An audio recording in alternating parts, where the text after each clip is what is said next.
Bonjour à tous. Petite explication, effectivement. Une conférence en 2 temps, un nouveau format.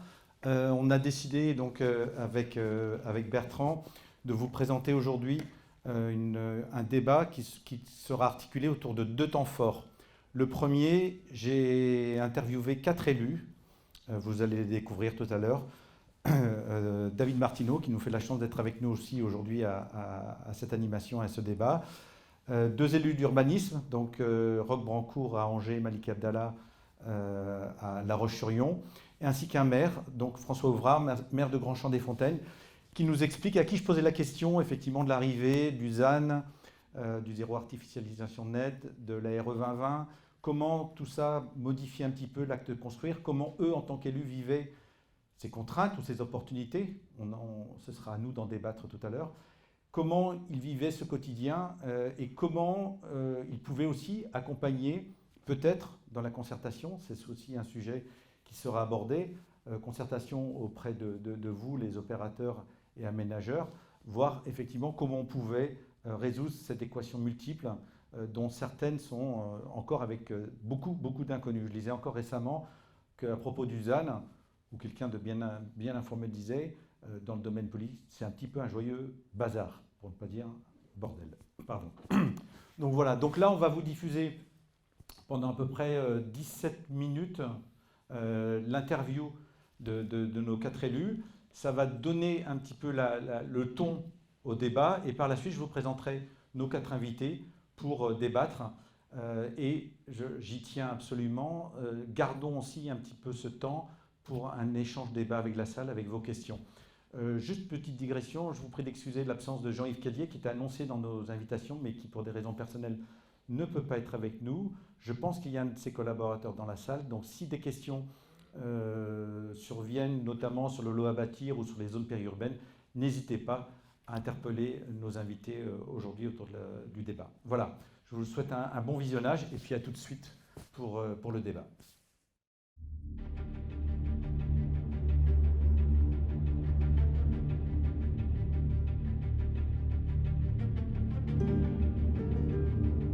Faire un point sur cette partie accueil de nouveaux habitants, les difficultés à laquelle je pense les élus proches de cette périphérie nantaise sont confrontés, eh bien c'est la raréfaction du foncier, du fait des nouveaux PLU mis en place, où enfin, globalement on a diminué de 30 à 40% nos surfaces constructibles pour les 10 années à venir. Et qui dit raréfaction du foncier dit bien sûr augmentation des prix du foncier. Donc une commune comme Grand-Champ-des-Fontaines où je dirais nous avions plutôt l'habitude d'accueillir 60 à 70 nouveaux pavillons par an, et bien pour l'année 2021 le constat est tout de suite fait puisque nous aurons accueilli seulement 30 nouveaux pavillons. Donc et en plus en utilisant les nouvelles recommandations, c'est-à-dire économiser le foncier, c'est-à-dire qu'on vient construire ici maintenant sur des surfaces de 350 à 450 mètres carrés, ce qui a quand même beaucoup changé la donne. Donc, nous ne sommes pas encore arrivés au zéro artificialisation, mais la réduction fait qu'on voit déjà les premières difficultés. Et je dirais une des difficultés également importantes, c'est le fait d'avoir classé, d'avoir voulu protéger des zones agricoles en mettant à l'intérieur de ces zones agricoles des villages très importants de 300-400 habitants, à l'intérieur duquel vous avez des espaces de 1000, 2000, 3000 mètres carrés dans lequel, en fait, il n'est plus possible de construire. Et ça, c'est un vrai handicap. C'est-à-dire que l'agriculture ne va pas y aller, mais on ne peut plus construire, on ne peut plus densifier ces villages. Donc ça devient également une vraie difficulté. Pour augmenter un petit peu la difficulté des nouveaux habitants à venir sur nos secteurs, eh bien, après la raréfaction du foncier, on a également le problème du coût de construction. Donc actuellement, c'est vrai qu'on est peut-être plus dans une phase de renouvellement urbain. Donc chez nous, quelques programmes ont démarré avant les nouvelles réglementations thermiques. Mais pour les futurs programmes, et notamment les programmes de logements sociaux, parce que On a sur nos territoires quand même des projets de logements sociaux importants et on voit bien que les bailleurs actuellement ont également des difficultés à monter leurs opérations. Donc ils ont des difficultés à acquérir du foncier, ils ont des difficultés à construire, des coûts plus onéreux de construction. Et donc ça ne va pas, je dirais, faciliter je dirais ce que tout le monde souhaiterait, c'est-à-dire avoir plus de logements sur nos communes. Donc ça, c'est vraiment un fait. Le parc locatif, chez nous, il est déjà, on a très peu de locations disponibles. Et puis, évidemment, les bailleurs avec le nouveau, enfin les propriétaires bailleurs avec les nouveaux DPE vont être dans l'obligation de travaux. Donc, est-ce qu'ils vont faire les travaux? Est-ce qu'ils vont faire le choix de vendre leurs biens? Voilà, encore des incertitudes complémentaires qui viennent compliquer ce domaine de l'habitat et de l'accueil des nouveaux habitants. Enfin, je pense que tout le monde l'a bien compris. La Loire-Atlantique reste attractive. On parle de 17 000 nouveaux entrants sur le secteur. La métropole, si j'ai bien compris, on prend la moitié. Enfin, le pôle métropolitain de Saint-Nazaire, on prend la moitié, et le reste doit se répartir sur le territoire. Donc, quand même quelques difficultés pour nos communes à pouvoir également remplir ces missions d'accueil des habitants.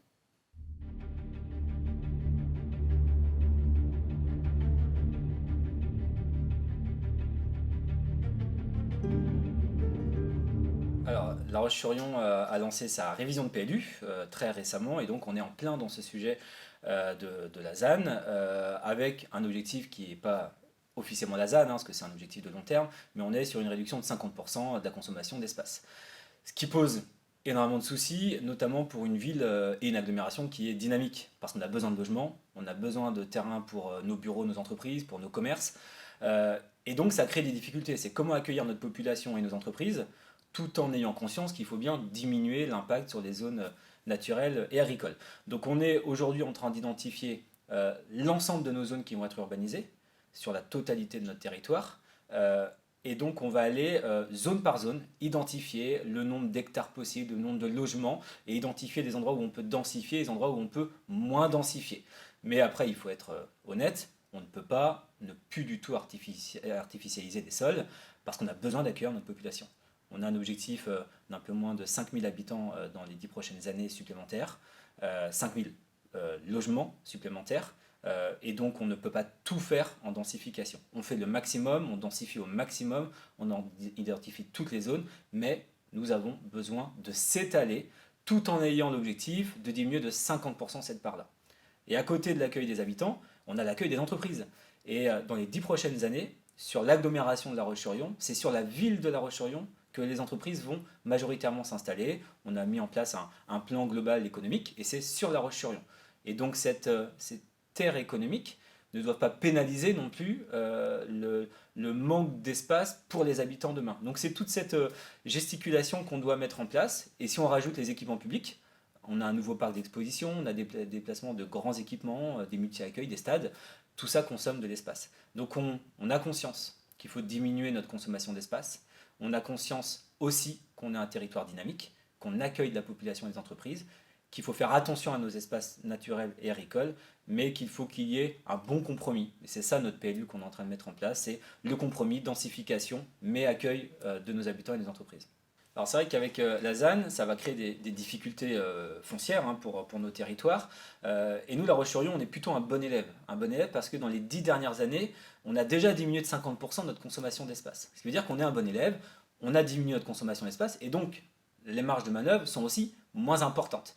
Et il ne faut pas que dans ce schéma national, voire régional, notre territoire soit aussi pénalisé par rapport à d'autres territoires qui n'ont pas du tout joué le jeu de la consommation, de la baisse de la consommation d'espace, et qui ont peut-être même augmenté leur consommation d'espace dans les 10 dernières années, et qui vont devoir diminuer de 50%, mais 50% sur beaucoup. Et aujourd'hui, il faut quand même prendre en compte les territoires qui sont d'une part dynamiques, donc qui ont besoin d'accueillir de la population et des entreprises, mais aussi ceux qui ont joué le jeu dès le début de se dire on va arrêter de créer des zones de 500 hectares en périphérie, on va essayer de densifier au maximum.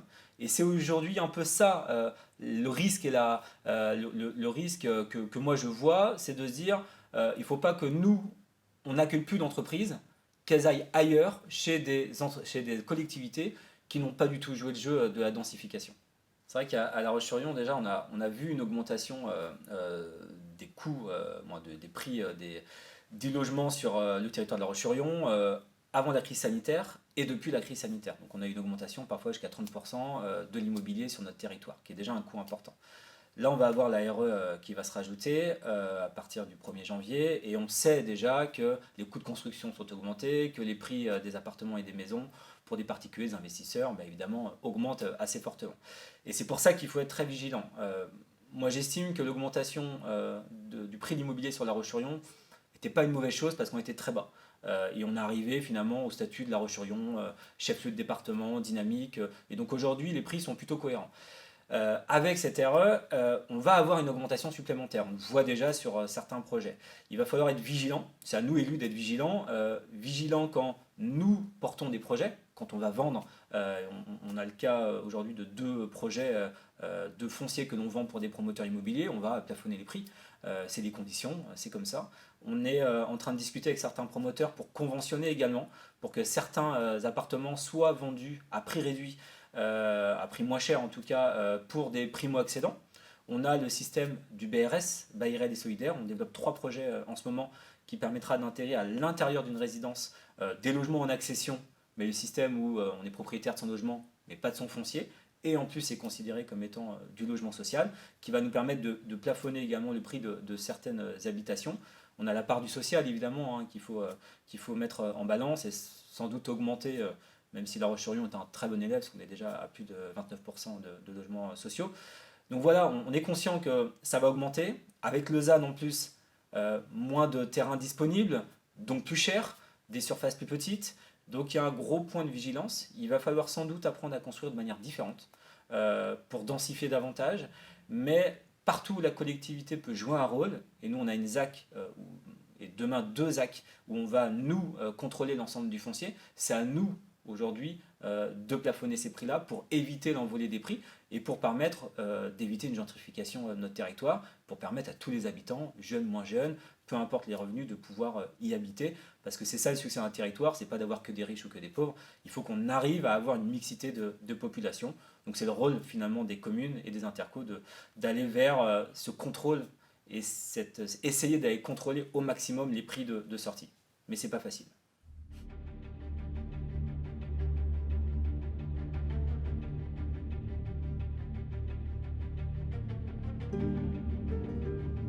Alors la question du prix de l'immobilier, du prix de sortie des biens en fait, et comment il impacte le pouvoir d'achat et quelle part ça prend dans le budget des ménages, ça aussi c'est un autre défi. Parce que comment est-ce qu'on arrive à tout faire? Comment est-ce qu'on arrive à avoir des logements, d'abord une production de logements qui soit plus respectueuse de l'environnement, bilan carbone, performance énergétique, performance environnementale, qualité d'usage, etc. Comment est-ce qu'on arrive à faire ça avec un foncier qui est de plus en plus coûteux, parce que finalement, plus on va aller en renouvellement urbain et plutôt qu'en extension urbaine, forcément on est sur du foncier qui a déjà une valeur à la base qui est plus élevée que celui de la terre agricole ou de la terre naturelle qu'on urbanise. Donc on voit bien qu'il y a cet aspect de l'équation. Et dans le même temps, conserver des prix de sortie qui restent modérés ou en tout cas maîtrisés, on voit bien que ça peut être contradictoire. Et nous savons que les professionnels de la construction parfois pointent du doigt cette contradiction qui consiste à demander de faire plus de qualité et en même temps des prix maîtrisés. Donc là aussi, on est sur une ligne de crête, sur un défi à relever. C'est quelque chose, moi je pense, qui passe aussi par la nécessité d'arriver à ne pas être dogmatique, à pas chercher aussi à faire toujours plus que la norme existante, si on arrive déjà à faire la norme existante, à être pragmatique dans la manière de mener les opérations, mais c'est un défi qui nous préoccupe beaucoup en tant qu'élus, que collectivité, parce qu'on voit bien que cette part du prix de l'immobilier dans le budget des ménages, dans le patrimoine des ménages prend une part toujours plus importante. Et c'est pas propre à nos villes ici, à Angers ou dans l'Ouest, et c'est vrai aussi dans toutes les villes françaises. Donc c'est alimenté par d'autres phénomènes extérieurs. Il y a peut-être besoin de retravailler les dispositifs de défiscalisation tels qu'ils sont conçus. Les taux d'intérêt alimentent aussi cette dynamique, etc. Donc c'est multifactoriel, c'est pas simple à maîtriser, mais c'est une préoccupation constante. Et on sait, nous les élus, qu'elle est aussi partagée par les professionnels de l'immobilier. Donc c'est ensemble qu'on trouvera les solutions d'avancer dans la bonne voie pour y parvenir.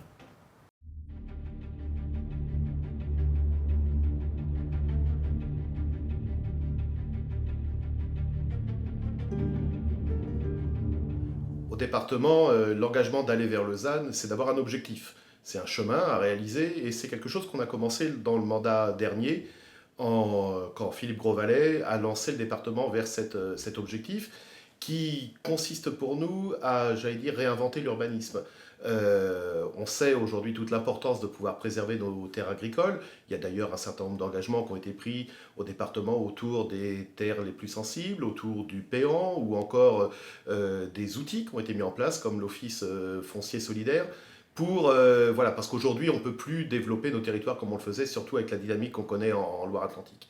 Donc au département, pour nous, l'enjeu, il est d'accompagner les collectivités et les opérateurs pour réaliser ce ZAN et réussir à passer, j'allais dire, d'un urbanisme qui était parfois un peu dispendieux en foncier à peut-être un urbanisme plus intense. On parle souvent d'urbanisme de la densité, moi je parle plutôt d'urbanisme de l'intensité, celui qui interroge les territoires sur comment on regagne nos centres-villes et comment on peut peut-être dans ce qu'on appelle à Nantes la ville des courtes distances, réinventer la ville du piéton et du cycliste. Pour un conseil départemental, la question n'est pas celle de la concurrence des territoires, mais de l'équilibre des territoires. Il y a de façon évidente, j'allais dire, un saut qualitatif que doivent passer un certain nombre de territoires. Quand, dans un territoire comme la Loire-Atlantique, on héberge chaque année 17 à 18 000 nouveaux habitants, ça pose des problèmes spécifiques. Et aujourd'hui, bon nombre de bourgs, de petites villes se retrouvent confrontés à une croissance démographique, à des exigences de ceux qu'on appelle parfois les rurbains, qui cherchent aussi à faire évoluer la ville. Et je crois que ça sera tout l'enjeu pour le département d'accompagner les territoires dans un équilibre global, à travers par exemple le PDH que l'on va travailler pour cette année et qui verra une version arriver en cours d'année 2022, parce que finalement, lors des premières concertations autour de ce PDH, les territoires nous ont dit « nous avons besoin d'une collectivité supraterritoriale qui nous aide à développer des nouvelles politiques d'urbanisme, peut-être plus complètes, peut-être qui engagent aussi de nouveaux enjeux pour pouvoir réaliser nos PLH ». Et le département, en tout cas, se tiendra aux côtés des EPCI pour les accompagner dans leurs nouveaux PLH.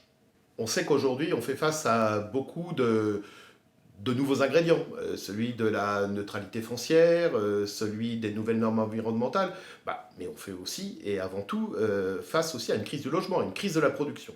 Alors comment résoudre tout ça, surtout quand on sait que finalement, quand on regarde les choses de plus près, les maires bâtisseurs ont souvent du mal à se faire réélire.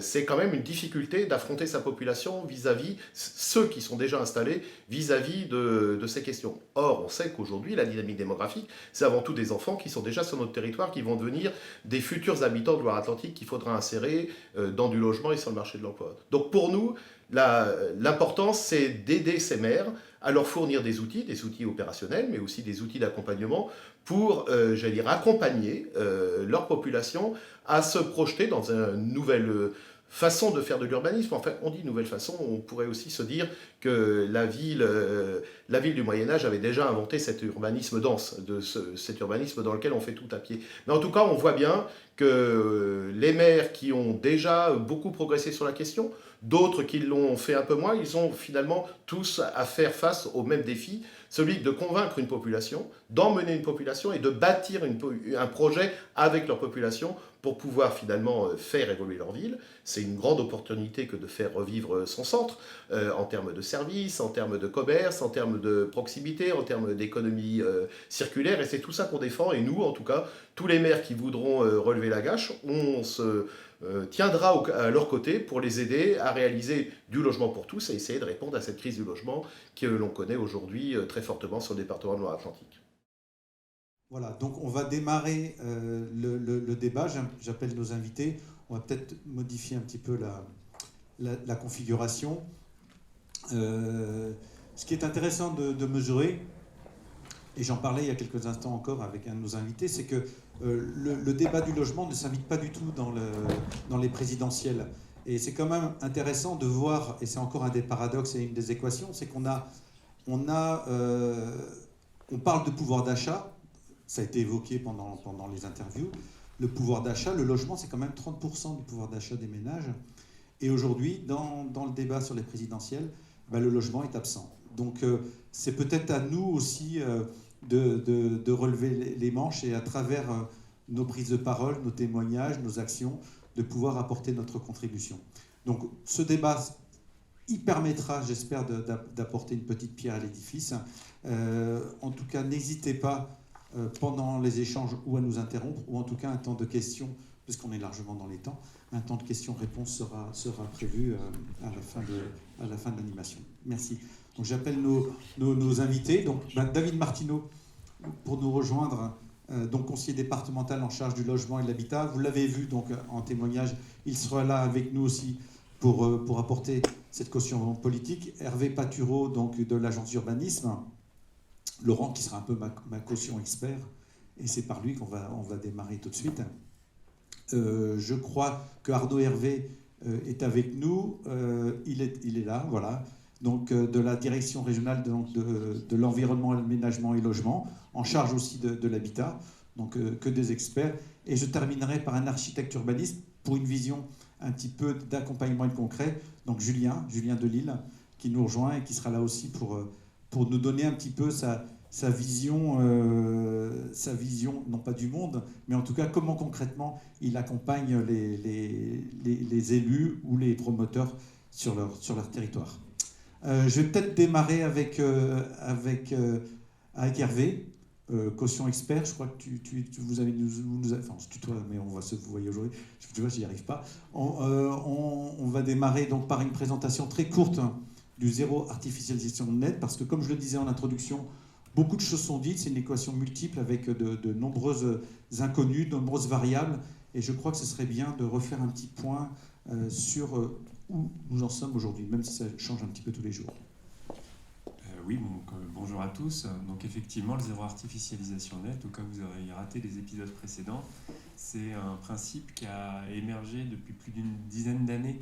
En tout cas, cette question de la maîtrise de l'artificialisation des sols, avec une logique, on va dire, de préservation de la biodiversité. Il a été démontré que l'artificialisation des sols contribuait à une perte, à une érosion de la biodiversité au niveau mondial, national, et la France et les territoires qui la constituent y participaient.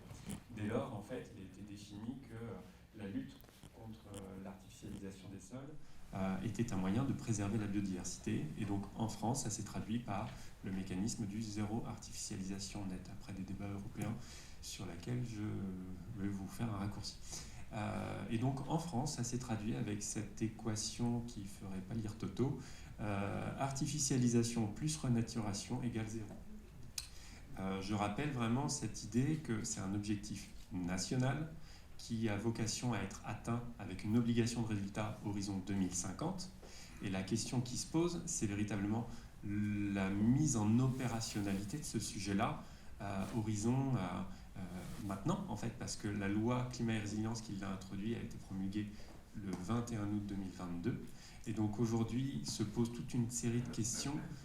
Je pense qu'on peut passer directement sur la diapo d'après. Aujourd'hui, il y a plusieurs questions, on va dire, qui se posent quand on parle de questions de maîtrise de l'artificialisation des sols. D'où le petit camembert que je vous propose aujourd'hui. La partie du haut, on va dire, c'est vraiment les questions de la mesure. Moins 50, mais de quoi ? La question des enveloppes, la traduction finalement territoriale. On sait que c'est un objectif national, mais concrètement, ici, en Loire-Atlantique, à Nantes, Nantes Métropole, Pôle métropolitain, Loire-Atlantique, ce sera combien ? Aujourd'hui, on ne sait pas encore répondre à cette question-là. Il y a beaucoup de débats. Je peux vous dire d'ailleurs que cet après-midi, il y a les travaux de la conférence régionale des SCOT qui se tiendront et qui permettront d'avancer sur cette piste-là. à laquelle aujourd'hui il est encore très compliqué de répondre, mais en tout cas, une chose est sûre, on y arrivera. La question aujourd'hui, je pense, et en termes d'un point de vue plus opérationnel, c'est véritablement comment est-ce qu'on arrive à travailler davantage les questions de renouvellement urbain, avec des questions, on va dire, vraiment opérationnelles sur les coûts de sortie, les modalités de faire du renouvellement urbain dans des territoires où ça ne se fait pas spontanément, et aussi les questions de renaturation, parce que faire du renouvellement urbain, réinvestir, on va dire, des friches participe aussi à de la renaturation à travers la mise en œuvre des projets qui permet de renaturer certains espaces qui étaient artificialisés. Donc il y a toute cette question-là qui, aujourd'hui, d'un point de vue opérationnel, me semble pas du tout au clair, qui doit s'accompagner, à mon sens, de mécanismes, on va dire, économiques, d'une ingénierie auprès des territoires pour leur permettre de construire ces projets-là, qui restent à développer et qui pour le coup, prendra d'autant plus de temps que la partie du dessus ne sera pas bouclée. Qu'est-ce qui n'est pas clair dans cette mise en application? C'est ce qui a été évoqué par Malik Abdallah, cette différence entre les territoires, ces phénomènes de concurrence entre guillemets les bons et les mauvais élèves, ou c'est plutôt un problème plus général sur l'application par nos gouvernants, par les préfectures par exemple? Qu'est-ce qui n'est pas clair? C'est la première étape en fait. Concrètement, le travail de territorialisation. Aujourd'hui, on sait qu'on a un objectif national pour 2050. Cette période de l'objectif 2050, c'est 30 ans, donc il a été découpé en 3 périodes décennales. Pour la première décennie, 2020-2030, le législateur a dit qu'il faut faire divisé par 2 par rapport à ce qu'on faisait 10 années précédentes, donc 2010-2020. Donc la question du 2010-2020, qu'est-ce qu'on a fait? Elle n'est pas encore totalement résolue, mais mettons, on a des chiffres. On peut douter de leur fiabilité extrême, mais toujours est-il qu'on a des trucs. Et cette idée de ce moins 50, comment il s'applique? Par exemple, le législateur n'a pas prévu de moduler cet objectif national entre régions qui, dans le cas des Pays de la Loire, sont en forte croissance démographique avec une dynamique économique très forte, comme le précisait M. Abdallah. Et aussi, c'est la même règle, avec le même mécanisme qui va s'appliquer dans des territoires en termes de population, avec des taux de vacances bien plus importants, et donc avec des leviers opérationnels qui ne pourront pas être ceux qu'on utilisera en Loire-Atlantique mécaniquement. Et donc, cette question du combien, à partir de quoi il va falloir travailler, c'est quoi le projet, ça va être très difficile à appréhender tant que tous ces travaux, on va dire, n'auront pas été définis. Et pour moi, il y a une autre question et un autre enjeu, c'est que finalement, on a un document cette traduction de l'objectif national va passer par une première étape région, avec, désolé pour les acronymes, le SRADET, le document régional d'aménagement stratégique du territoire. Concrètement, une fois qu'on aura défini ça au niveau du SRADET, le SRADET va devoir dire l'objectif régional, qui sera de temps. Je le découpe dans tous les périmètres de schémas de cohérence territoriaux, les SCOT, et donc chaque SCOT aura combien d'hectares maximum pour cette période décennale, ce n'est pas défini, et c'est tout l'enjeu des travaux de la conférence régionale que d'apporter déjà des premières pierres à ces débats-là. Et la question, c'est que les SCOT et les élus qui le composent n'avaient pas l'habitude de discuter ensemble. Et les échanges, on va dire, j'ai trouvé ça très intéressant de Malik Abdallah, renvoyait bien aussi à cette question d'une manière de parler d'un même sujet, d'un même objectif, avec une visibilité, on va dire, commune, et des clés de lecture et des clés de répartition partagées. Et là, pour le coup, ce sera très nouveau, ça n'existait pas, et c'est vraiment à construire dans un temps record. Clairement. Donc une nécessité de communiquer, de partager des informations, et effectivement la manière de vivre le terrain. Du côté de l'Adréal, quel est votre point de vue? Comment vous voyez les choses? Comment les choses sont vues du côté du rôle que vous exercez donc, en charge de l'habitat? Par rapport à tout ce qui a été dit, je partage quasiment tout ce qui a été dit. Et sur l'objectif de programmation, c'est vrai que dans l'habitat, on a l'habitude de programmer, de se concerter. On a un comité régional de l'habitat et de l'hébergement où on fait, et dans le processus de programmation des objectifs, par exemple, de logements sociaux ou d'amélioration du parc privé, mais aussi quand on fait des études sur les besoins en logement en région, qu'on donne des avis sur les programmes locaux de l'habitat, ou quand on contractualise avec des délégataires de compétences sur la gestion des aides à la pierre. Il y a tout un phénomène de concertation, d'échange sur les objectifs qui existent et c'est vrai que sur la partie foncière, on n'a pas cette habitude de réfléchir à la contractualisation à une échelle aussi supra et avec des déclinaisons après territorialisées qui s'imposent. Et je dirais que l'expérience de l'habitat montre que c'est possible, qu'en région Pays de la Loire, on sait se parler et partager les enjeux. Je donne un exemple, quand on programme sur le logement social 2350 logements sur Nantes Métropole, qu'on n'en programme que 100 sur Laval, et ça se traduit par, on donne 6-7 millions d'euros d'aide à Nantes Métropole et on n'en donne que 200-300 000 euros à l'agglomération, il n'y a pas de débat. Les gens partagent le diagnostic, partagent l'enjeu, et comme ça correspond aux besoins des territoires et que les territoires sont différents, et ben, on arrive à la fin à avoir une programmation qui est concertée et qui est validée par le comité régional de l'habitat et par les préfets. Pardon, et par les préfets. Donc le processus de construction de cette territorialisation, il est à faire. Le rôle de la région va être très important dans l'animation et dans la prise en compte de la remontée des besoins, notamment de la conférence régionale des SCOT, et pour bien se caler aux besoins des territoires et aux spécificités des territoires. Tous les territoires n'avancent pas au même rythme, tous les territoires ne sont pas à la même maturité de la stratégie foncière. Je prends un exemple, les établissements publics fonciers, on en a un en Vendée depuis 10 ans, qui a des moyens, qui a une taxe spéciale d'équipement, qui a pu développer des politiques, même s'ils pourraient encore faire plus, mais n'empêche qu'ils font déjà pas mal. Et sur d'autres territoires, il y a un EPF en Mayenne-Sarthe, où on a peu de moyens et on développe peu de projets. Sur la Loire-Atlantique, on est dans une position intermédiaire, mais on attend beaucoup d'un développement des moyens pour en faire plus. Donc il y a tout ça à prendre en compte. Il y a une pression forte, il y a une récente étude de l'Adréal qu'on mettra en ligne sur le site Oloma, qui précise qu'il y a une pression de l'ordre de un besoin de 23 à 24 000 logements par an. Comment vous voyez, comment vous pouvez envisager demain de résoudre un peu cette quadrature, cette injonction paradoxale entre d'un côté une demande très forte, une pression très forte, David Martineau l'évoquait tout à l'heure dans l'interview, et avec effectivement ce zéro artificialisation nette, pardon, je ne devais pas y faire, mais je l'ai fait, qui est un petit peu une entrave, entre guillemets, même si on sait que fondamentalement c'est important dans le cadre de la loi climat et résilience, mais comment on peut jongler avec ces deux injonctions? Par rapport à ces 23-24 000 logements, faut aussi comparer par rapport au rythme actuel. On a montré des statistiques sur le dynamisme des territoires, mais par rapport à ces 23-24 000 logements qui sont évalués à l'échelle régionale, nos territoires ne sont pas en phase forcément avec les besoins en logement quand on les territorialise, par exemple à l'échelle départementale. On a la Vendée, le Maine-et-Loire et la Mayenne qui vont un peu plus vite que les besoins en logement tels qu'on les calcule en ce moment.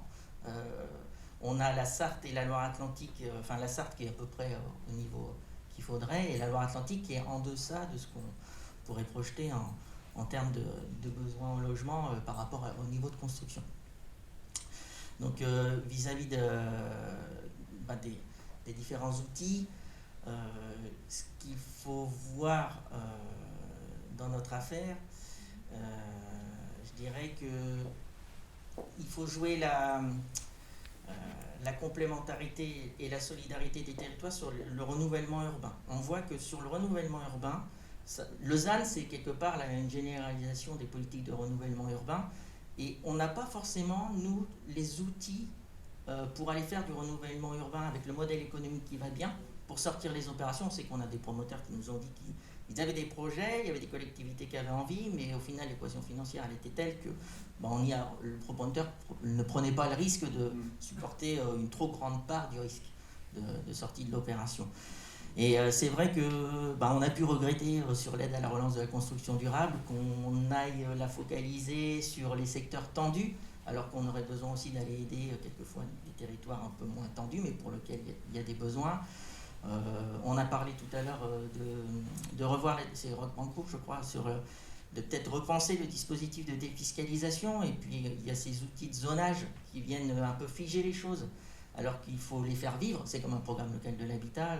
Le zonage, il doit vivre. Le zonage ABC, par exemple, on sait qu'il n'est pas totalement en phase avec la réalité de notre région actuelle, qui est devenue plus attractive que ce qu'elle était en 2014. Il y a eu des choses qui se sont passées depuis 2014. Et pour autant, notre zonage, il n'a pas beaucoup bougé depuis 2014. Et comment on pourrait envisager justement cet accompagnement au niveau des promoteurs et des opérateurs sur ces opérations qui, justement, à un moment donné, coincent au niveau financier? Vous avez des pistes que vous explorez à la Au Dreal? moment du plan de relance, il y a eu des opportunités de faire émerger des idées, parce que on va dire, le carnet de chèques était un peu plus ouvert. Donc on avait fait des propositions, notamment avec les promoteurs et puis les membres du comité régional de l'habitat et de l'hébergement, sur pouvoir équilibrer, enfin avoir des dispositifs qui permettent justement de venir financer des opérations de renouvellement urbain. On pensait à des opérations sur Cholet, enfin il y avait des choses comme ça qui étaient ressorties. J'avoue que ça n'a pas pris au niveau national. Au niveau local, on est assez en phase, même au niveau État. Ces propositions-là avaient été même portées par le préfet de région auprès du ministre de l'Intérieur, au Premier ministre, même du niveau du Premier ministre, mais ça n'a pas été retenu dans les décisions nationales de nous ouvrir ce type de financement. Et si des outils supplémentaires pouvaient nous arriver dans le quinquennat prochain, je prendrais bien des aides au renouvellement urbain dans des secteurs moyennement tendus. D'accord. David Martineau, vous avez une vision supraterritoriale. Justement, quel est votre point de vue qui pourrait compléter celui que vous nous avez déjà donné tout à l'heure? Bonjour à toutes et à tous. Peut-être vous dire que quelque chose qui me vient à l'esprit là, en entendant les témoignages des uns et des autres et les premières interventions, c'est que finalement on devient tous interindépendants dans cette question du ZAN, puisque le projet mené par l'un peut venir obérer le projet mené par l'autre. Et d'une certaine façon, cette interdépendance, il y avait déjà beaucoup de concurrence éventuellement sur la captation des fonciers et sur les manières d'intervenir. Cette interdépendance, je crois qu'elle peut être aussi une chance d'être placée. Alors on a la chance en Pays de la Loire d'avoir déjà un territoire dans lequel l'habitude du travail collectif est déjà très forte entre les uns et les autres, et j'allais dire quelle que soit leur position. Mais en tout cas, je crois qu'on a un nouvel enjeu de ce point de vue. C'est finalement comment on réussira tous ensemble à mener les choses, et comment si on réussit à construire collectivement, on a parlé autour de schémas, on a parlé des interscots, on a parlé pour la Loire-Atlantique qui défend l'idée d'un SCOT départemental, en tout cas de trouver des lieux de discussion. Il y a évidemment le PDH venir en Loire-Atlantique qui est un autre lieu de discussion, mais je crois qu'on a besoin de trouver ces lieux de discussion pour inventer des nouvelles intelligences. Face à finalement le défi qu'on nous pose, c'est celui peut-être d'un logement plus durable, parce qu'il va s'installer dans un territoire plus central, avec des nouvelles normes, et donc du coup de comment on finance ce logement plus durable. Donc pour nous, on a une collectivité supraterritoriale, je le disais dans l'intervention vidéo tout à l'heure. Pour nous, la question n'est pas celle des concurrences des territoires, et je comprends bien les enjeux immédiatement opérationnels de savoir si tel ou tel territoire obtiendra tel droit à tirer sur le ZAN. En fait, on a tous la même difficulté devant nous, c'est qu'il va falloir réduire de moitié la consommation foncière. Et j'allais dire de moitié quand on est un mauvais élève, c'est presque aussi difficile à faire que de moitié quand on est un bon élève, parce que quand on est un mauvais élève, entre guillemets, on n'a pas l'habitude du tout de le faire. Et donc du coup, cet enjeu relatif, en tout cas, on l'a tous devant nous. Et on le voit, ça a été dit par la Dreal, on a ici des lieux de conversation qui permettent, en effet, sur le logement social, par exemple, de pouvoir avoir des fonds différenciés selon les territoires et leurs besoins. C'est peut-être la question qu'on peut se poser de façon plus générale sur les politiques de l'État à mener, de comment, au-delà des autorisations, des aides financières aux communes, aux EPCI, aux opérateurs, pourraient aussi, j'allais dire, peut-être être plus réactives et peut-être plus décentralisées que celles qu'on connaît aujourd'hui. Roch Brancourt évoquait tout à l'heure l'idée d'une concertation entre opérateurs privés, qui sont majoritairement dans cette salle, et la collectivité publique. Comment vous voyez les choses au niveau de notre territoire ? On peut prendre un certain nombre de sujets qui sont déjà sortis aujourd'hui des concertations pour le PDH. Par exemple, la question d'une filière de pré-industrialisation pour lutter contre les coûts de construction qui s'envolent. Et puis, qui est une question qui évidemment intéresse un département, puisque si filière de pré-industrialisation s'installe sur le territoire, alors des formations devront s'installer sur des territoires, alors des emplois s'installeront sur le territoire. Enfin, j'allais dire, on a tous intérêt à travailler sur ce type de sujet. Finalement, pour un département, il n'est pas question d'apprendre aux promoteurs de faire leur travail, ils savent très bien faire leur travail. Par contre, c'est devant une nouvelle situation où je reparle de cette question de l'interdépendance des uns et des autres, des collectivités, des promoteurs, des niveaux territoriaux, etc. Voilà, comment on fait pour se mettre autour de la table et se dire que finalement, ces contraintes, je dis ces contraintes parce qu'il y a le zéro artificialisation nette, mais il y a aussi les nouvelles normes énergétiques. Ce qui pourrait nous apparaître comme des contraintes, c'est peut-être aussi le seul moyen de développer durablement le marché et de répondre aux enjeux démographiques auxquels on fait face. Parce que on l'a donné pour l'instant sur les 10 prochaines années, si je prends l'exemple de la Loire-Atlantique, mais enfin la démographie quand on la projette à 30 ans, elle continue d'être forte sur la Loire-Atlantique. Et donc aujourd'hui, si on veut que nos populations continuent d'accepter l'idée qu'un département est capable de produire suffisamment, et on a vu que c'était difficile en ce moment, pour répondre aux besoins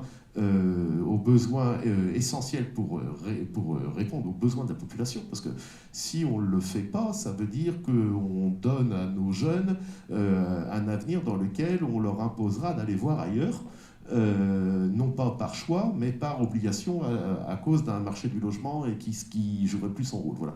Et donc du coup, pour moi, ces questions, elles sont finalement... alors c'est quelquefois brutal. Quand la loi arrive, on passe d'une situation à une autre, quelquefois très rapidement, etc. Et ça peut sembler comme une certaine brutalité. Mais c'est pas pour moi une brutalité, c'est vraiment une opportunité aujourd'hui. La préservation de nos terres agricoles, de nos terres sensibles, c'est quelque chose qui est indispensable si l'on souhaite que nos populations déjà présentes sur le territoire soient aptes à construire avec leur maire, à construire avec les opérateurs le projet de développement des cœurs de ville, etc. et de la ville de demain. Je repose la question sur le désir d'achat et le pouvoir d'achat. Désir d'achat, je lisais dans une étude que fondamentalement 84% des Français rêvent d'une maison individuelle avec un petit jardin.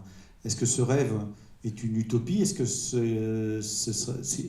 la loi devra contrarier ce rêve au profit d'autre chose plus imposée ? Comment vous appréhendez cela de votre point de vue ? Là encore, tout dépend de quoi on parle. Si on prend un territoire comme la Loire-Atlantique, les pavillons et les maisons individuelles, il y a un stock important existant sur le territoire.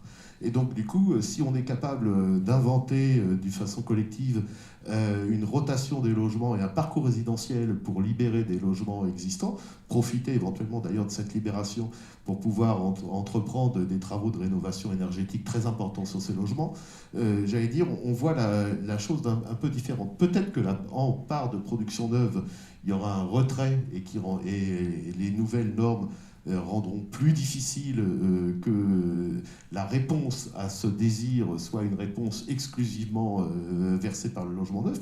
Mais en tout cas, quand on travaille sur le stock, on sait aujourd'hui qu'on a un taux d'occupation par logement qui continue de chuter dans beaucoup de territoires, et c'est-à-dire qu'on a finalement un potentiel, on a parlé du potentiel chinois, mais on n'est pas du tout dans la même situation tout à l'heure, mais on a un potentiel en tout cas de mètres carrés disponibles déjà construits pour loger nos populations, qui est finalement à réfléchir, et c'est d'ailleurs peut-être quelque chose sur lequel on voit que ce travail se fait souvent et laissé, j'allais dire, au marché, au pur marché. Voilà, on a peut-être là des sujets sur lesquels on peut réfléchir ensemble pour voir comment on peut réussir à faire correspondre cette envie des populations et puis du logement déjà existant. Avant de donner la parole à Julien sur la partie accompagnement dans cette fameuse chaîne de l'interdépendance, juste une réaction, Hervé, je vous voyais opiner ou... Finement Du- observateur. En fait, je souscris totalement au constat et aux mises en mouvement, aux perspectives proposées. Néanmoins, en termes de diagnostic, je pense qu'il faut bien avoir en tête que la question de la territorialisation, c'est le premier point, c'est bien cette idée d'appliquer la loi, à savoir traduire de manière différenciée et territorialisée l'atteinte du principe national. Donc concrètement, parfois ce sera moins 50, parfois pour certains territoires ce sera plus, parfois pour certains territoires par rapport à des besoins plus importants, ça pourra être moins. Donc la question c'est comment est-ce qu'on travaille cet effort majeur à faire partout, mais de manière la plus supportable, acceptable et opérationnellement faisable. Parce que le but du jeu, c'est pas d'écrire un principe pour pas le tenir derrière et pas avoir les conditions pour le réunir. Autre élément de constat à avoir en tête, c'est la Loire-Atlantique est en dynamique démographique depuis maintenant plus de 10 ans, avec une dynamique démographique forte, parmi les plus fortes au niveau national. Concrètement, sur les marchés de l'habitat, ça se traduit comment ? Ça se traduit par un taux de vacances au niveau national parmi les plus faibles. Donc concrètement, cette variable de remobiliser les logements vacants à l'échelle de la métropole, ça ne représente même pas un an de construction du territoire. Donc c'est un levier opérationnel qu'il faut actionner, mais il n'apportera pas les réponses à la hauteur nécessaire des besoins sur le territoire. Donc du coup, il y aura nécessairement besoin de travailler cette question de la territorialisation pour faire en sorte qu'on arrive à concilier à la fois les enjeux sur les besoins et aussi, parce que derrière c'est des habitants, c'est des projets de territoire, c'est des parcours de vie. Et aujourd'hui, le taux de vacances sur le territoire est insuffisant. Il est insuffisant. Il y a plusieurs communes dans la métropole nantaise et même en dehors qui ont des taux inférieurs à 4 ou 5%. Il n'y en a pas des logements à proposer aux habitants. Donc voilà, c'est la petite remarque. Et sur la demande, la maison reste le produit star. Et j'ai envie de dire, tout en fait est produit star. En fait, les ménages, il y en a plein qui viennent sur le territoire. Et la difficulté pour eux, c'est de trouver un logement occupé. Justement, on parlait de projet de territoire. Julien, vous accompagnez les élus, les aménageurs dans ces projets de territoire. Alors face à cette injonction paradoxale du désir pouvoir d'achat, on parlait de normes, les chiffres de Bertrand étaient assez explicites. Comment vous, concrètement, vous apportez cet accompagnement ? On parlait de chaîne d'interdépendance. Quel est le maillon qui est le vôtre aujourd'hui face à ces nouvelles équations ? Donc notre rôle il est modeste et il est toujours sur une chaîne d'acteurs effectivement un peu à toutes les échelles d'application de ce grand objectif. On va avoir en fait différents opérateurs qui doivent collaborer pour arriver à le mettre en place. C'est vrai que nous en tant qu'urbanisme on va avoir à la fois travailler avec les élus en amont sur ces démarches un peu de planification, notamment à travers les PLUI où on va avoir un peu cette préfiguration du cadre dans lequel, dans un deuxième temps, des opérateurs publics, privés vont avoir à créer des projets et des opérations immobilières et sortir concrètement des logements avec des dizaines de questions, notamment économiques. Donc on va vraiment travailler un peu sur ces deux aspects. Je dirais que par rapport à la question de la ZAN, ce qui est plutôt pas mal, c'est que ça change de paradigme. On arrête de se poser la question, est-ce qu'on peut aller à l'intérieur et est-ce qu'il faut abandonner l'extérieur ? On regarde vraiment, se met à regarder vraiment sérieusement à l'intérieur des tissus urbains tous les potentiels qu'on peut saisir et on en trouve. Par contre, c'est vraiment dans la question de la finesse d'application de cette ZAN qu'on va avoir un peu les clés de sa réussite pour moi, et notamment cet enjeu de territorialisation et d'approche un peu différenciée, prise en connaissance notamment dans l'analyse rétrospective qui est toujours faite et qui donne un peu ce chiffre. Vous entendez les élus citer ces chiffres de moins 50%. Ceux qui ont fait des réunions de PLUI, ils savent à quel point ces chiffres deviennent omniprésents dans les débats, voire pratiquement stérilisent le projet à force de ne parler plus que ces objectifs de réduction. Et là, du coup, il y a un vrai enjeu de pouvoir analyser un peu plus finement, de voir, ok, on a consommé tant d'hectares, mais pour faire quoi, dans quelles conditions, dans quelle histoire de développement du territoire. On a beaucoup de communes périurbaines qui ont connu des pics de développement et qui, les 10 années suivantes, ont plutôt mis le couvercle. Et c'est sûr que si on prend cette référence au moment où la commune voudrait recommencer à se développer, ça peut être un peu compliqué. Justement, construire sur le bâti existant, quelles sont les situations qu'ont abordées aujourd'hui les acteurs de l'aménagement ? Je dirais qu'il y a un peu deux grands sujets qui sont pour moi assez contrastés en termes de problématiques. On a d'une part le travail vraiment sur les centralités, où on va avoir un certain nombre de sujets, et d'autre part le travail dans un tissu urbanisé un peu plus ordinaire, plus résidentiel. Sur la question des centralités, C'est des projets que pratiquement toutes les communes cherchent à faire, d'arriver à revitaliser leur bourg, à travailler sur le développement à la fois du logement au plus près dans un secteur ultra stratégique et le développement aussi des services, des commerces, etc. Donc c'est à la fois des secteurs qui sont stratégiques à développer, mais qui sont aussi extrêmement sensibles et complexes. On va avoir des enjeux patrimoniaux, on va avoir un émiettement du foncier, on va avoir une pression sur le stationnement, et ce qui fait que la résolution du projet qu'on va pouvoir faire, elle nécessite vraiment un travail d'orfèvre par des urbanistes et une vraie concertation avec l'ensemble des acteurs concernés, donc que ce soit les élus, les opérateurs, les commerçants, les riverains. C'est des choses qui vont demander beaucoup de temps et qui sont complexes à sortir. Peut-être, des fois, on a eu tendance à se dire il faut être dense dans les centres-bourgs.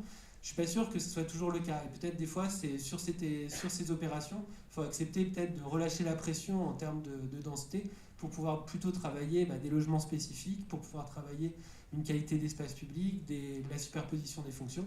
Et c'est peut-être finalement sur d'autres secteurs qu'on va pouvoir être plus dense et plus ambitieux en termes de logement. La lisière, justement, des centres-bourgs, ne serait-elle pas, à terme, cette interface stratégique dont on parle ? Et effectivement, en tout cas, nous, c'est un peu la réflexion qu'on se fait. Autant, on a de plus en plus le cas de sujets qui apparaissent dans un tissu urbain résidentiel qui n'a pas bougé, notamment des tissus de lotissement qui n'a pas bougé pendant 10-20 ans. Et c'est un peu compliqué, des fois, d'aller faire une opération sur une petite friche industrielle au milieu de tous ces pavillons. Pour autant, c'est des sujets de la ZAN et il faut y aller et trouver les bonnes options et bons produits logements à proposer au sein de ces territoires. Autant on a souvent autour de ces bourgs des zones un peu de flottement où les premières phases de développement de ces bourgs ont laissé soit des pavillons sur des très très grands jardins, des petites parcelles artisanales, des fois des manoirs, des bâtiments patrimoniaux avec des grands jardins. Quelque chose finalement où on a un peu plus d'espace, on est sur une situation qui est tout aussi stratégique pratiquement que le centre-ville, mais qui est un peu plus libre, et c'est peut-être là qu'on peut amener une offre de logement assez conséquente tout en ayant une moindre sensibilité par rapport à un tissu constitué.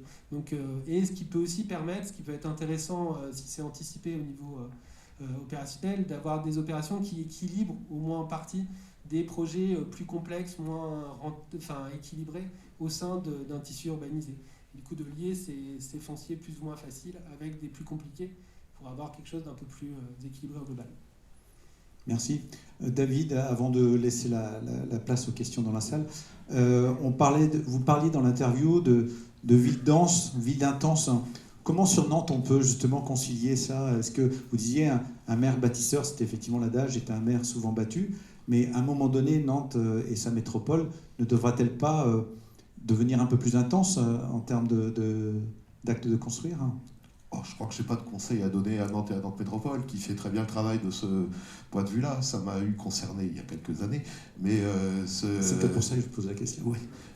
Mais ce qu'on peut dire, par contre, c'est que quand même, tout à l'heure, quand je parlais d'intelligence collective et d'interdépendance, on peut prendre un certain nombre d'exemples. Je ne parle pas de Nantes Métropole en particulier, je parle de tous les territoires. On a des zones commerciales aujourd'hui qui sont exclusivement des zones commerciales. Voilà. Si on imagine nos périphéries de zones commerciales et qu'on les imagine comme des territoires d'enjeu de la réurbanisation de la ville, de regarder quelle est la place de la voiture, a-t-on besoin de ces nappes de parking, etc. Est-ce qu'on ne peut pas mixer, parce qu'on avait pris l'habitude, parce que c'était plus simple de faire d'un côté une ZAC d'habitat, et de l'autre côté une ZAC commerciale, une ZAC tertiaire, une ZAC industrielle, une zone industrielle. Voilà. Donc aujourd'hui, j'allais dire, on doit être réinterrogé, tout azimuté. En effet, je reprends ce qui a été dit, à chaque situation, à chaque ville, sa réponse. L'idée aujourd'hui qu'on vend comme un épouvantail, qui serait que le zéro artificialisation nette, ça serait une densification des bourgs qui viendrait contrecarrer l'histoire et l'image qu'ont les habitants de leur bourg. En fait, quand on regarde dans la finesse, on s'aperçoit, on peut montrer aux habitants qu'ils ont l'impression que leur bourg il est construit en R+1, R+2, et puis ils verront qu'il y a 6, 7, 8, 10 émergences dans la rue qui sont bien supérieures. Voilà. En tout cas, il y a, j'allais dire, à changer un regard collectif sur ce qu'on a fait jusqu'à présent, où le plus simple, c'était de prendre un foncier, de lui donner une fonction, et puis de ne pas regarder comment on optimisait ce foncier. Voilà. Donc, moi, je suis assez optimiste.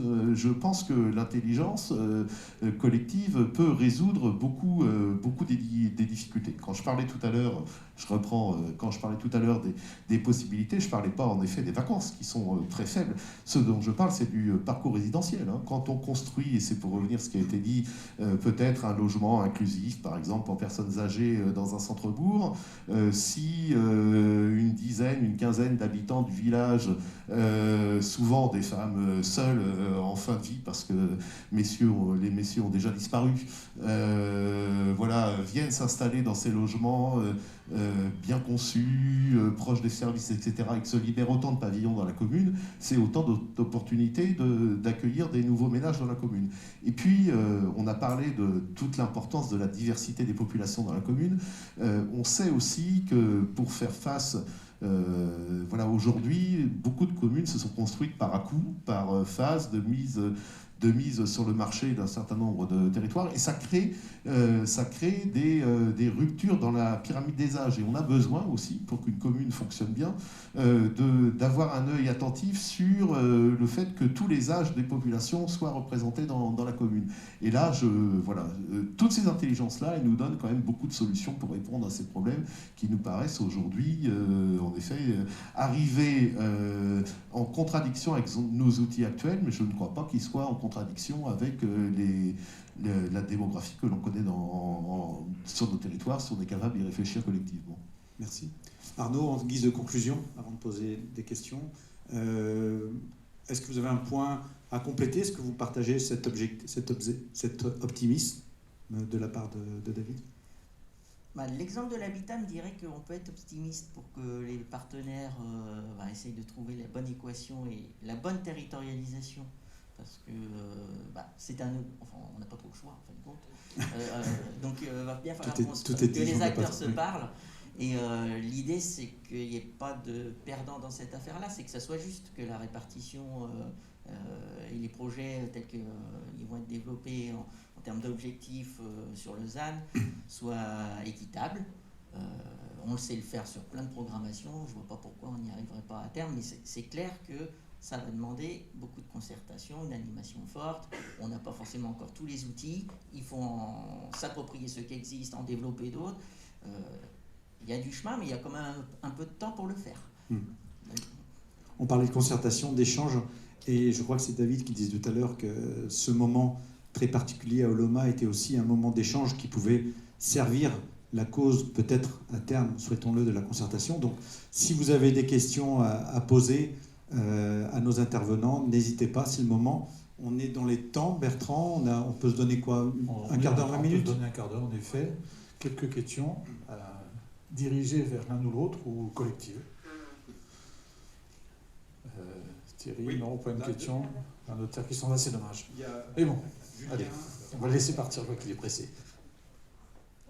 Oui, moi c'est pas tant une question que peut-être quelques éléments supplémentaires. Donc, je suis Arnaud Legentil, responsable du service Habitat donc, au département. Et c'est pour compléter un petit peu ce qui se disait là. C'est vrai que quand on ressort par exemple du plan départemental de l'habitat, la discussion, c'est justement ce que disait David Martineau. C'est la nécessité absolue qu'il y ait une discussion entre tous les acteurs. Et c'est pas que les acteurs de l'habitat. Et comme tu dis Arnaud, il y a quelque chose qui fonctionne bien par rapport à l'habitat, mais on voit bien qu'il faut qu'aussi le monde de l'emploi, le monde de l'économie, enfin tous ceux qui interviennent sur l'artificialisation soient autour de la même table. Et les premiers retours qu'on peut avoir justement dans les discussions dans le cadre du PDH, c'est que par exemple le monde de l'emploi et le monde de l'habitat ne sont pas habitués à parler ensemble et ne sont pas habitués à échanger sur les vrais sujets opérationnels.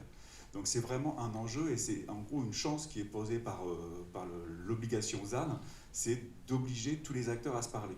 Le deuxième point, c'est qu'on pourra faire tout ce qu'on veut. Derrière, c'est des choix politiques. On voit bien... Moi, je pense que les outils, on les a tous. Les outils de financement, les outils opérationnels. Il y a énormément d'outils pour l'habitat et pour l'aménagement. C'est juste des choix politiques à poser. Et ce qui manque, c'est ce lieu de concertation entre les politiques pour donner justement des orientations et des capacités à faire à vous, opérateurs, comme pour les opérateurs sociaux, comme pour les opérateurs de l'activité. Et ça, c'est un vrai enjeu et qui est, je trouve, qui ressort aussi du PDH, enfin, sans faire la promotion du plan départemental de l'habitat, mais je pense qu'en termes de territorialisation, d'échelle pertinente pour la discussion sur ces enjeux-là, je pense que l'échelle départementale est assez cohérente en termes d'opérationnalité, plus que sur des schémas stratégiques. Et on voit bien, l'enjeu est là, donc c'est ce qui va être impulsé par le département pour les semaines et les mois et les années à venir. Mais voilà, c'est primordial qu'il y ait cette discussion interprofessionnelle, cette discussion et ces choix politiques soient bien posés.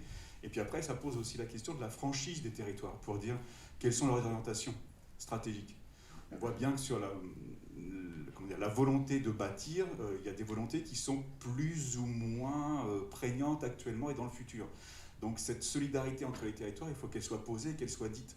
On voit bien actuellement la baisse de la construction notamment sur la métropole. Il est nécessaire que ce soit vu, anticipé et revu pour savoir quel va être le rôle des autres territoires sur ces sujets-là. Parce que derrière, ça fait aussi appel à la politique foncière, donc à toutes ces orientations, toute cette volonté politique derrière. Donc voilà, moi c'était quelque chose qui ressort énormément. Peut-être pas trop se focaliser sur les outils qui sont déjà pléthores en termes de capacité d'intervention. Peut-être pas trop se focaliser sur les définitions, qui effectivement il va falloir les préciser. Mais là, il y a une urgence à agir pour la crise du logement, pour la crise de la biodiversité. Et voilà, je pense que c'est vraiment l'un des enjeux, c'est qu'il faut agir en parallèle de ce qu'il y a actuellement en termes de réflexion. Pourtant, on n'en parle pas dans le débat présidentiel. Voilà. Il y avait une question. On a un sujet qui est plutôt un sujet de pouvoir d'achat, et le logement est un peu mis de côté. Mais on est d'accord, il y a des besoins. Juste le temps que le micro circule. Jeudi, on a beaucoup parlé du ZAN aujourd'hui, on parlera un petit peu plus de la RE 2020. Ce sont ces deux équations qu'on essaie de résoudre par le dialogue. Donc aujourd'hui, on est vraiment focalisé ZAN, mais je vous invite aussi à compléter nos échanges à travers la RE 2020, donc à Angers, si vous pouvez venir. Oui, Julie. Pardon. Bonjour, Julien Lecoeuf du groupe Lamotte. Moi, je rejoins assez ce qui vient de se dire. Finalement, je trouve qu'aujourd'hui, les potentialités, on les a. On parlait beaucoup de difficultés à trouver du foncier. J'ai un petit peu de mal, notamment sur la métropole, à partager cet avis. Aujourd'hui, les zones sur lesquelles on peut intervenir, elles sont nombreuses.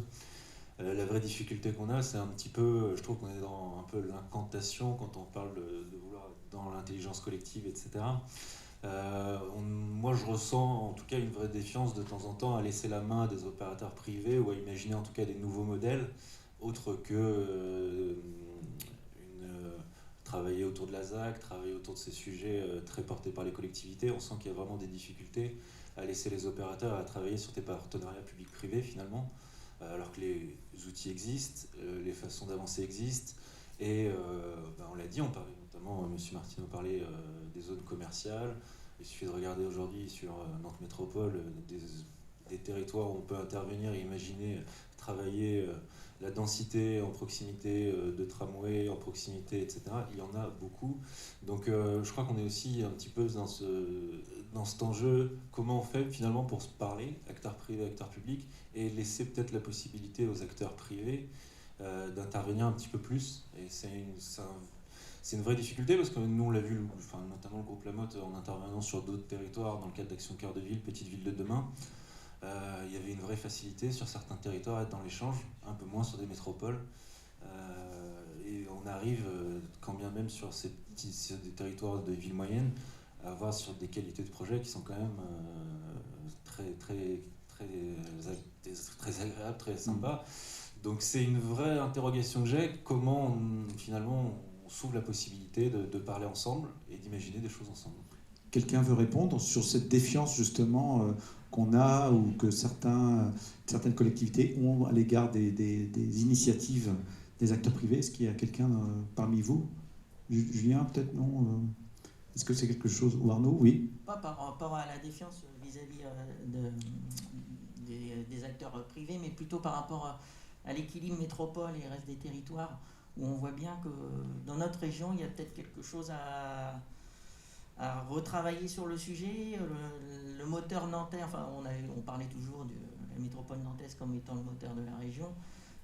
On a peut-être besoin de plus de moteurs maintenant, parce qu'on voit que sur la métropole nantaise, il y a un sujet en ce moment, avec une déficit de la production de logements qui est vraiment très important. Donc il y a sûrement en termes d'aménagement du territoire, et le ZAN peut-être une occasion de revenir sur le sujet, parce qu'avec le SRADET tel qu'il va être publié, qui a été adopté là, en décembre dernier, n'a pas forcément été très prescriptif sur ce sujet-là, sur l'équilibre entre les métropoles et les autres villes, agglomérations de la région. Peut-être que le ZAN, c'est aussi l'occasion de... Mais justement, si on répond à la question, si on essaie de répondre à cette question, d'associer un peu plus les opérateurs privés dans leur proposition d'initiative, tout le monde est d'accord pour évoquer l'interdépendance, la nécessité de dialogue, de concertation. Comment on peut répondre justement à un opérateur tel que Julien de chez Lamotte qui nous dit oui, nous on a des initiatives qu'on voudrait proposer, puis on sent qu'à un moment donné, ça passe pas, quoi. Parce que peut-être on vient du privé, ou je sais pas. Est-ce que on sent qu'il y a un nœud gordien qui anime cette relation entre collectivité publique? Si on prend l'exemple nantais, où on a eu des propositions là, depuis 2-3 ans, où on a travaillé beaucoup avec la FPI et puis quelques promoteurs. Il y a eu pas mal de propositions qui ont été réalisées, notamment la métropole nantaise. Mais d'un autre côté, il faut voir aussi que la métropole nantaise venait de définir son document stratégique de planification et elle a envie de le voir se développer, et qu'en même temps, on arrive à un moment où on a un saut qualitatif qui est demandé et que ça ne prend pas tout de suite. Donc, c'est sûr que pour faire redémarrer cette affaire-là, il faut trouver un autre modèle économique, sûrement. Il manque quelque chose. On n'a pas encore l'équation. C'est peut-être ça, la concertation entre le privé et le public, que les deux se tendent. Oui, David peut-être veut compléter. Bon, moi, je veux bien dire un mot qui n'est pas langue de bois sur cette question. Oui, voilà. C'est-à-dire, louons collectivement les élus qui sont des élus constructeurs. Parce que c'est quand même eux qui ont les difficultés, c'est quand même eux qui prennent des risques, et c'est quand même eux qui sont à portée de baffe, comme on dit parfois, et qu'ont la population une fois que le promoteur s'est retiré et que son opération est vendue. Lui, il a la population en face, et il porte la responsabilité de ce qui s'est réalisé dans sa commune. Ce que je veux dire par là, c'est que face à la crise du logement, face aux nouvelles contraintes que l'on a, il faut tout faire pour aider ces élus constructeurs, ces communes qui ont envie de passer à un nouvel urbanisme. Il faut tout faire pour les aider, je veux dire, nous, collectivement. Les opérateurs publics, les collectivités, l'État, les urbanistes, les architectes, voilà, tout opérateur. Voilà. Et donc, du coup, moi, j'ai presque envie de renverser la situation. C'est comment on fait pour chouchouter ces gens-là. Comment on fait pour chouchouter ces gens-là et leur permettre de réussir à trouver, à faire leur transition, et à trouver les moyens aussi, éventuellement, d'envisager des choses qui n'existaient pas, les co-constructions avec la population, etc. Enfin, il y a tout un cap à passer. On a parlé de l'importance de discuter entre différents domaines, mais il y a aussi un certain nombre de communes qui peuvent faire leur mue de ce point de vue-là.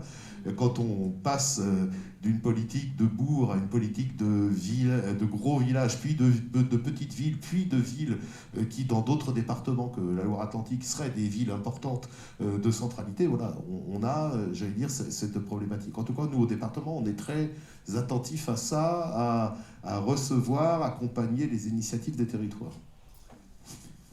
Bertrand, une question, une réflexion? Tous les acteurs sont effectivement très heureux de voir des maires qui sont des maires bâtisseurs. En effet, il faut les accompagner, et je sais que ça représente pour la population, les habitants d'une ville, une vraie difficulté de voir l'évolution de son environnement.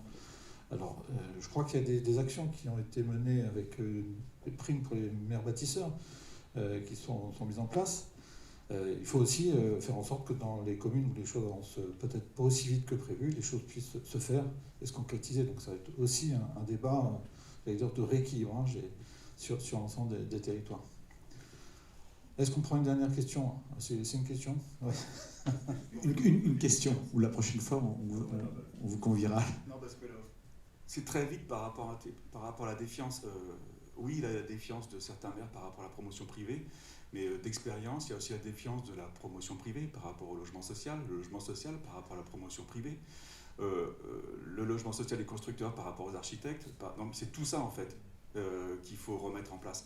Et notamment par rapport à l'interconnaissance sur les territoires peut-être hors de la métropole où il n'y a pas la dynamique qui existe actuellement justement sur des réunions comme celle-ci, ou même plus large. Donc c'est vraiment tout l'enjeu. Pour que ça avance, il faut que tout le monde apprenne à se connaître, à se dire vraiment les choses. Et voilà. C'était pas vraiment une question, je suis désolé. Oui, donc Lausanne est une opportunité de se parler ensemble en fait, et de mettre tout à plat. Il y a une autre question là. Ah oui, monsieur Abdallah. Merci, bonjour à tous. Malik Abdallah, je suis adjoint à l'urbanisme à La Roche-sur-Yon. Je suis vice-président de La Roche-sur-Yon Agglomération en charge de l'habitat. Juste quelques petites interventions. On parlait de la prime pour les maires bâtisseurs. Elle est valable que dans les territoires Pinel. Sur La Roche-sur-Yon, par exemple, nous n'avons pas cette prime maire bâtisseur, même si on aurait eu bien besoin et on avait trouvé des accords avec certains promoteurs pour rebasculer justement cet argent vers des projets de densification. On parlait tout à l'heure des discussions avec l'économie notamment. On a lancé, nous, en Vendée, sur La Roche-sur-Yon Agglomération, territoire d'industrie. Donc on regroupe l'ensemble des chefs d'entreprise du territoire. La principale préoccupation aujourd'hui des chefs d'entreprise sur notre territoire, c'est le logement. Ils ne trouvent pas de logement pour leurs salariés. Et en Vendée, comme dans beaucoup de territoires, les chefs d'entreprise n'arrivent pas à recruter parce que les salariés ne trouvent pas de logement et donc vont dans d'autres territoires où ils peuvent trouver du logement. Et on a vraiment cette passerelle à faire entre le monde de l'économie et le monde politique et de l'immobilier pour du logement, parce que cette crise qu'on voit arriver sur certains territoires de logement, elle va s'amplifier avec la difficulté des chefs d'entreprise à recruter. Et d'un petit point que je voulais évoquer, c'est certains disaient qu'on avait potentiellement les outils, les moyens pour densifier. Nous, aujourd'hui, on a identifié tout ce qu'on peut densifier sur notre territoire. Il y a des limites. Tout ce qu'on ne peut pas densifier, ça va en extérieur. On a aujourd'hui des zones économiques, des zones commerciales qu'on est prêt à aller travailler pour densifier, pour faire du logement. On a fait une étude sur une zone qui est à 10 minutes à pied de notre centre-ville. Ça nous coûte 10 millions d'euros. On n'y va pas. On n'y va pas, ça coûte trop cher. On ne peut pas se permettre de mettre 10 millions d'euros sur une zone qu'on va pouvoir densifier juste pour cette zone-là. Et c'est bien dommage que ce débat du logement ne soit pas au niveau national, parce que s'il y avait des moyens financiers pour anticiper la ZAN, pour anticiper ces 50% d'élection, et donc pour anticiper le fait qu'on va devoir densifier dans des zones qui aujourd'hui sont des zones artisanales ou économiques, où on va avoir du foncier cher, on va avoir de la démolition, de la déconstruction. On a beaucoup d'outils. On a un EPF en Vendée qui marche extrêmement bien. Ils ont aujourd'hui 10 projets sur notre agglomération de La Roche-sur-Yon. Ils dépolluent pour nous, ils nous financent une bonne partie d'investissement, mais ça ne suffit pas. Et donc il y a aujourd'hui, je pense, un message au niveau national pour le logement. Si on veut densifier nos villes, il va falloir des moyens financiers. Et malheureusement, nous, collectivités, nous n'avons pas les moyens suffisants pour transformer une zone économique en zone d'habitation. Mais c'est possible. On a, nous, demain, si on a des moyens financiers aux promoteurs et aux collectivités, on peut transformer différentes zones qui sont partiellement en friche en zones d'habitation. Et si on peut le faire sur notre territoire, je pense qu'au niveau régional, on pourrait multiplier un nombre de logements assez conséquent dans toutes ces zones-là. Donc il y a aujourd'hui, je pense, un message à avoir au niveau national. Il faudrait que la politique du logement, la problématique du logement rentre en compte dans cette politique nationale pour qu'on puisse voir venir les 20 prochaines années. Moi, je vois les 10 prochaines années arriver facilement. À partir de dans 10 ans, je ne les vois plus du tout. On n'a plus de foncier et on a beaucoup de promoteurs qui sont intéressés à notre territoire. Et aujourd'hui, la grosse problématique que viennent nous soulever les promoteurs, c'est où est-ce que je peux faire un projet d'immobilier. Aujourd'hui, on a très peu de dents creuses. On les connaît toutes et il y a rarement du foncier qu'un promoteur arrive à trouver sur notre territoire. Il n'y en a pas beaucoup. Donc voilà le message que je voulais porter. Message aux promoteurs, message aussi à nos gouvernants et aussi à ceux qui concourent à la présidence. Bertrand, peut-être... Oui, on va peut-être conclure. Merci en tout cas. On va conclure. Merci. Ces questions, ces interventions. Si je fais des frustrés, revenez jeudi, on posera les questions. Merci en tout cas à nos invités, David Martineau, Hervé Patureau, Arnaud Hervé, Julien Delille. Merci à M. Abdallah, à M. Bourrard qui était aussi dans la salle. Merci à Jean-Alain pour ce travail, pour cette belle conférence et puis ces prises de vidéo. Merci à Justine pour le travail fait. Merci à vous tous d'être présents.